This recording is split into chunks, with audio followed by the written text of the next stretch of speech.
আল্লাহ বলছেন, ইয়া রাসূলুল্লাহ, ইয়া হাবিবাল্লাহ, আপনি আপনার উম্মতের মধ্যে এলান করে দেন, ডিক্লার করে দেন, আপনার উম্মতের মধ্যে ঘোষণা করে দেন, কুল, ইয়া রাসূলুল্লাহ, আপনি বলেন, লা আসআলুকুম আলাইহি আজরান ইল্লাল মাওয়াদ্দাতা ফিল কুরবা। ও আমার উম্মতেরা, আমি তোমাদের জন্য আল্লাহর পক্ষ থেকে যা কিছু নিয়ে এসেছি, আমরা যা পেয়েছি, কার থেকে পেয়েছি? নবীর কাছে পেয়েছি। নবী এনেছেন কোথা থেকে? আল্লাহর পক্ষ থেকে এনেছেন। এই জন্য আমার নবী বলছেন, আমি আল্লাহর পক্ষ থেকে যা কিছু তোমাদের জন্য নিয়ে এসেছি। কি এনেছেন? ঈমান এনেছি, ইসলাম এনেছি, নামাজ এনেছি, রোজা এনেছি, হজ এনেছি, যাকাত এনেছি, জিকির এনেছি, তাসবিহ এনেছি, তাহলিল এনেছি।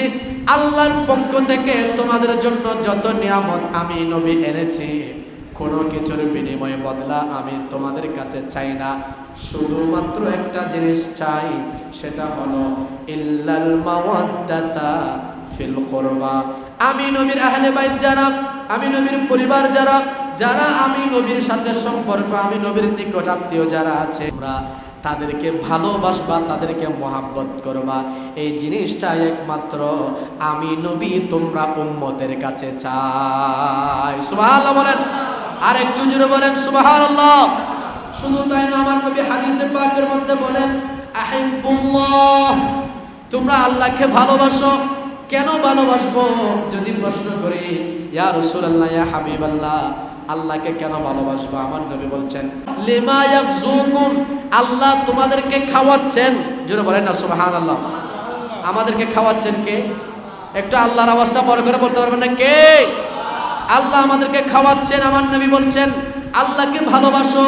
একটা কারণ, কারণ আল্লাহ তোমাদেরকে খাওয়াচ্ছেন। কারণ তো অনেক আছে, আমার নবী এখানে একটা বললেন আর কি। সেটা কি? আল্লাহ তোমাদেরকে খাওয়াচ্ছেন। 2 নম্বর, ওয়া আহিব্বুনি, আমি নবীকে ভালোবাসো লিহুব্বিল্লাহ, আল্লাহকে যে ভালোবাসো সেটার প্রমাণ দেওয়ার জন্য তোমরা আমি নবীকে ভালোবাসো। সুবহানাল্লাহ বলেন। এরপর আমার নবী বলছেন, ওয়া আহিব্বু আহলা বাইতি, আমার আহলে বাইতকে ভালোবাসো। ইয়া রাসূলুল্লাহ, আপনার আহলে বাইতকে কেন ভালোবাসবো?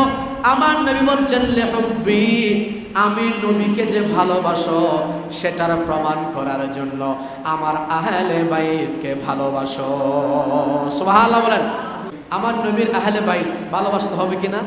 তাইলে দেখেন, এখানে আমি 3টা কথা বললাম, একটা হাদিস। আমার নবী বলছেন, প্রথমে কোরআনের আয়াত, আল্লাহ নবীর মাধ্যমে নবীর উম্মতকে বলাচ্ছেন যেন আপনার উম্মতেরা আপনার আহলে বাইতকে ভালোবাসে, সেটা একটু আপনি আপনার উম্মত থেকে তলব করেন। জোরে বলেন না সুবহানাল্লাহ।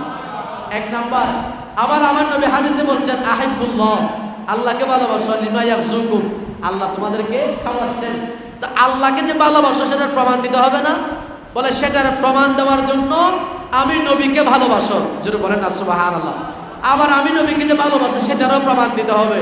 বলে সেটার প্রমাণ দেওয়ার জন্য আমার আহলে বাইতকে ভালোবাসো। জোরে বলেন না সুবহানাল্লাহ।